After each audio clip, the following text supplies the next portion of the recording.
Doutor, eu queria começar explicando o básico. O que é o TDAH?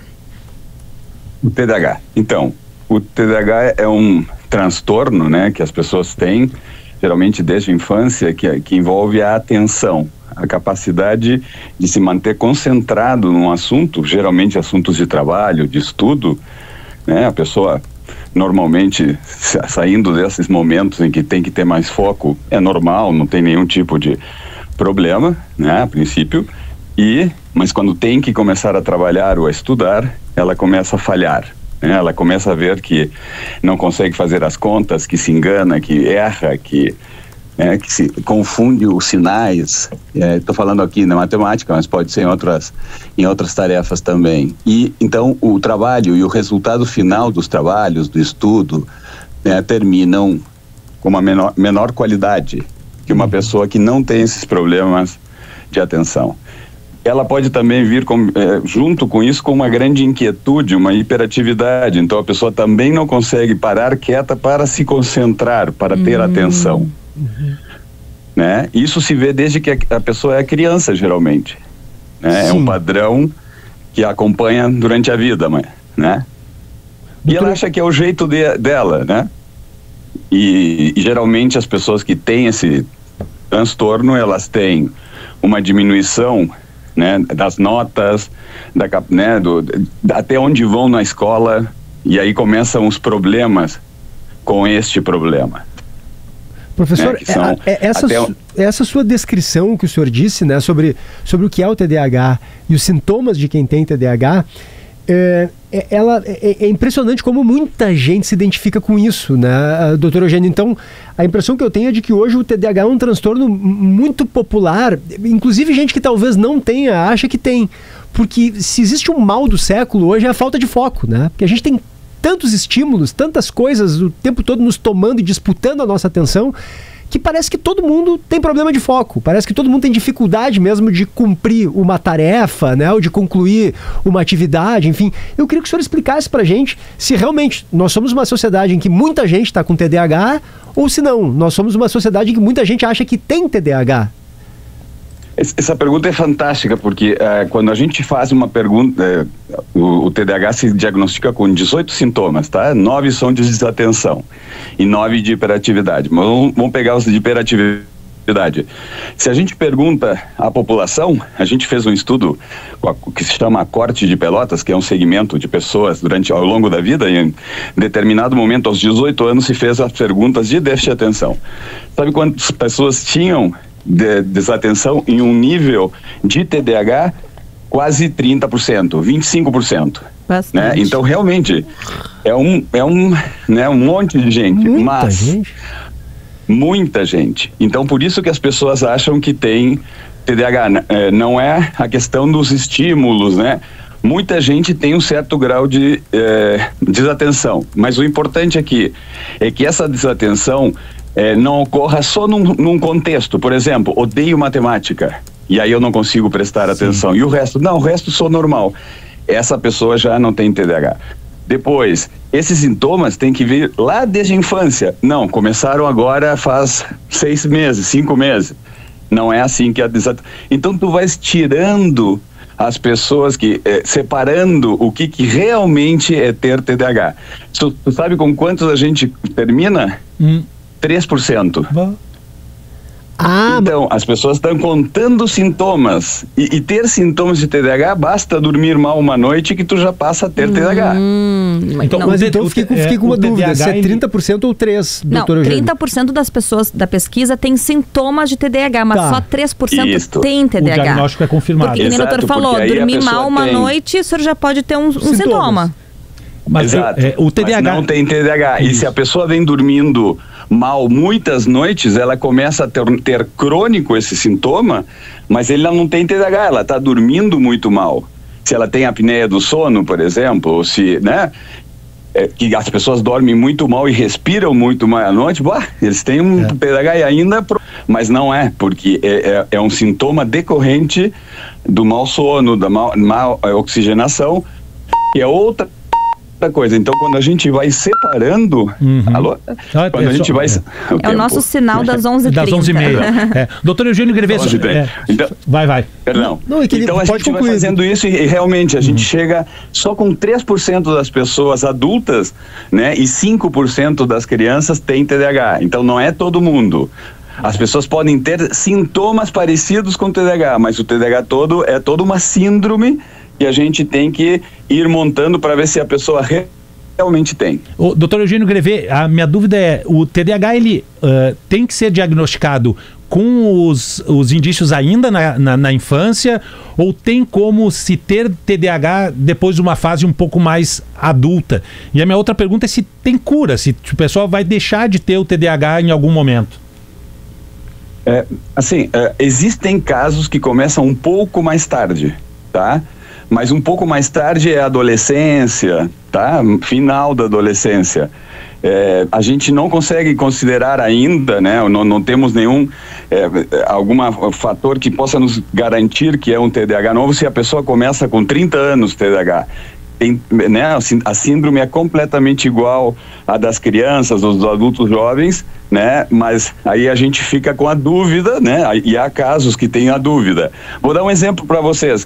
Mulheres na menopausa, elas começam a ter um quadro muito semelhante às vezes do TDAH, mas não é TDAH, tá? E se trata de forma parecida, mas não é TDAH.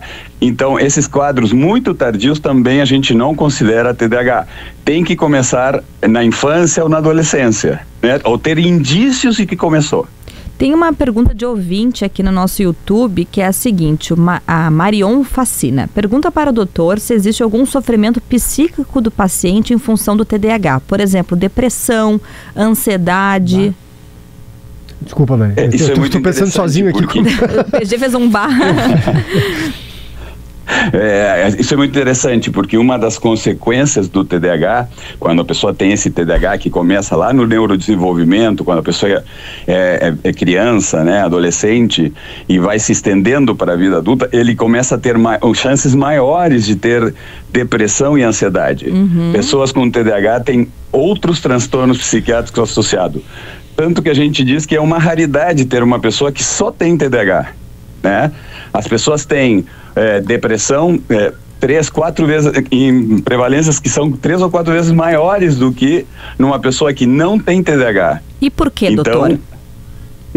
Principalmente porque o TDAH é um transtorno que modifica as redes neurais, né? Como o nosso cérebro funciona.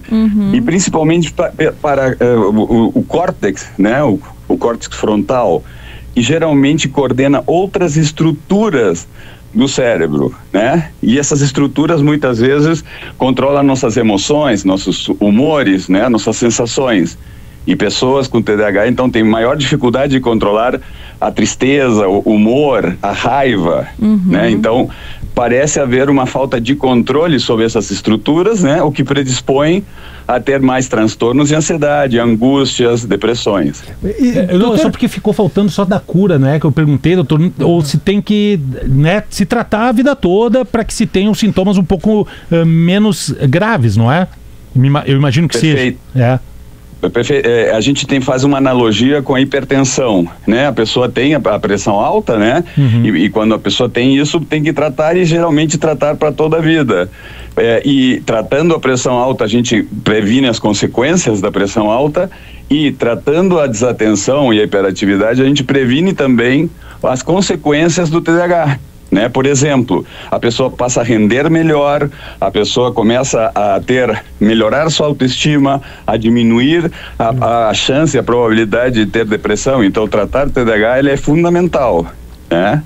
E o tratamento é para toda a vida, só que tem uma boa notícia, o tratamento está entre os tratamentos com maior eficácia da medicina. Olha. Então, realmente é um bom tratamento para o TDAH. Doutor Eugênio, o senhor falou ali que num primeiro momento, quando se entrevista as pessoas, 30% mais ou menos, né, Mari, apresentam sintomas de TDAH, mas aí vai investigando, e no final são 3% apenas da população que tem de fato esse transtorno. Eu queria que o senhor, dentro do possível, nos ajudasse a ter uma ideia, para quem está ouvindo, quem são esses 3% normalmente? Que tipo de comportamentos eles costumam ter? É a pessoa que tem TDAH de fato, porque se fala, né, Mari, como se todo mundo tivesse atualmente. Mas não, é uma parcela, uma fatia relativamente pequena, 3%.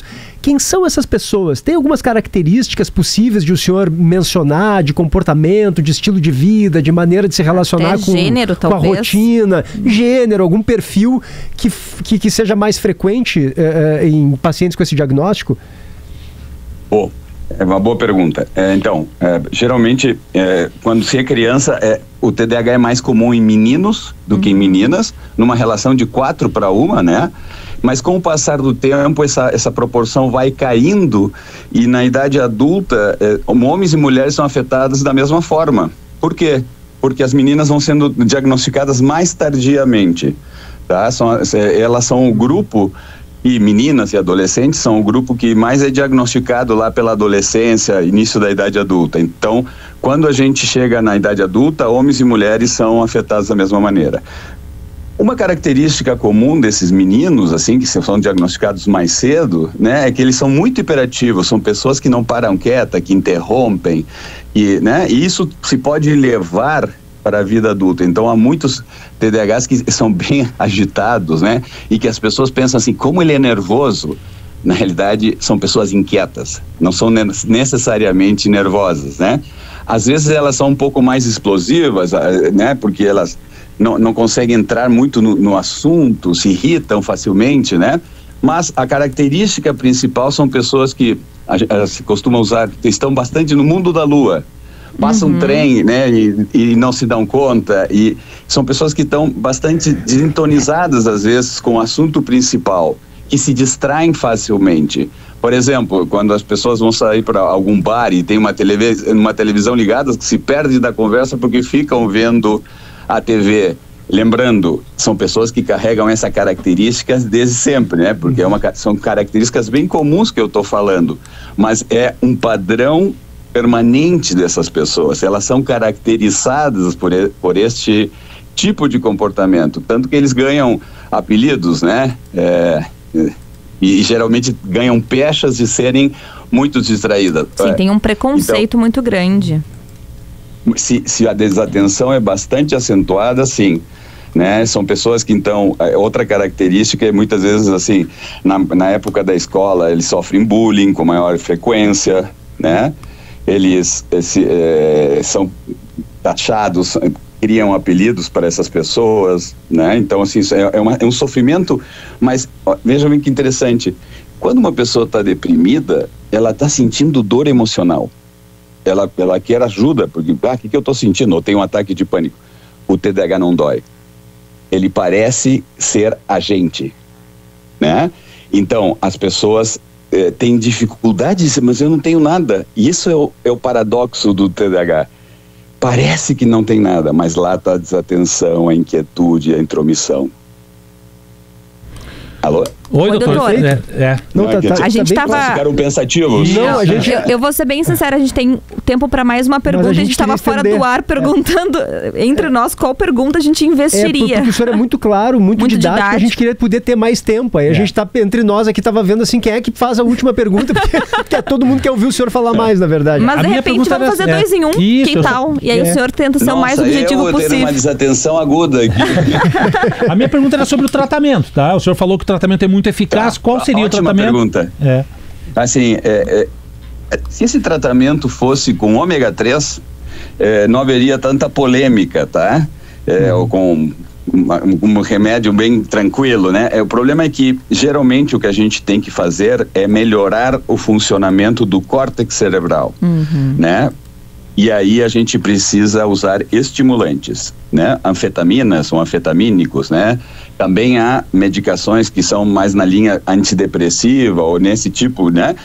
Mas os mais eficientes são estimulantes, né? Então, esse é o grande problema que a gente tem no TDAH, e se a gente começar a achar que 30% das pessoas têm TDAH, a gente vai estar dando anfetaminas para 30%. Não tem sentido, tá? Então, por isso que a gente preza tanto por fazer um diagnóstico muito, muito preciso, porque a pessoa vai tomar estimulantes. Mas uma vez que a gente chegou à conclusão que a pessoa tem TDAH, os estimulantes são fantásticos para essa pessoa. A pessoa começa a se sentir bem, começa a se sentir integrada às conversas. Finalmente ele pode assistir uma aula, um programa, um filme e entender o conteúdo, porque muitas vezes dá uma desconexão do conteúdo pelo grau de desatenção. E o que está acontecendo é que muita gente está tomando esses remédios, né, erradamente. Em que sentido? Existe um experimento muito recente, uns 2 ou 3 anos atrás, mostrou assim, que pessoas que não têm TDAH e tomam estimulantes, eles acham que estão matando a pau, mas na realidade eles estão tendo uma performance pior do que quando eles tinham sem tomar estimulantes. Por quê? Então isso pouca gente sabe, porque o cérebro, quando ele está bem afiado, né, não existe tornar um cérebro supranormal, né, em busca do super-homem. Então esse incentivo é mais prejudicial. Exatamente. Para uma pessoa que não tem TDAH, é claro. Exatamente. Por isso que é tão importante fazer o diagnóstico, porque as pessoas estão tomando, porque não sabem esse detalhe, e na realidade estão indo felizes para errar. Quem não tem TDAH. Já quem tem TDAH se aproxima de uma pessoa normal, no sentido de não ter esse grau de desatenção crônico. Claro. Doutor Eugênio, sim. Eu vou... Então isso é importante para as pessoas que estão tomando sem diagnóstico. Claro. Cuidado, você pode estar fazendo as coisas pior do que fazia quando você não tomava. Claro. Doutor Eugênio, o senhor sabe, eu vou muito brevemente aqui para formular minha pergunta, Mari, mencionar um exemplo pessoal. Eu fui diagnosticado com TDAH, eu já tinha mais de 30 anos de idade, porque quando eu era criança, adolescente, não se falava sobre isso, né, Thiago? E eu sofri bastante com essa condição, mas em terapia fui desenvolvendo algumas estratégias para lidar com o TDAH e me medico também para isso, né? E uma dessas estratégias, doutor, pelo menos no meu caso, é que eu preciso de rotina, sabe?